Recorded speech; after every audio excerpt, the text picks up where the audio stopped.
I want to share with you something that was the very first thing that got me interested in sort of exploring philosophy of religion years and years and years ago.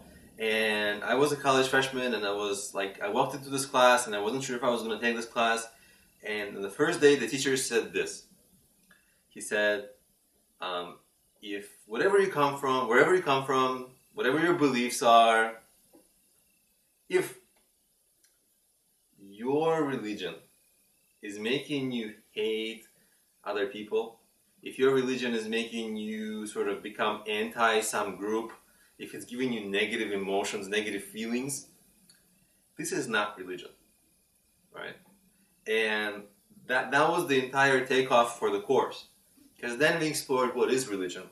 But it's important really to explore and understand and embody what isn't religion and what is something else. Because if something is making you feel angry, hateful, likely it really isn't religion. It is the politics of certain things. And we'll get into that shortly.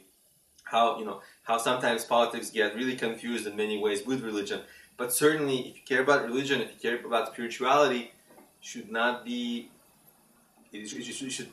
causing you to hate another group. It should not be causing you to have this animosity or anything else, or feel like I'm better than you guys, or I'm right, you're wrong. This isn't religion, really. This is more, this is where it gets political, and we'll talk about it. But just keep in mind, and that's actually something I wanted to share, because that's what got me years and years ago.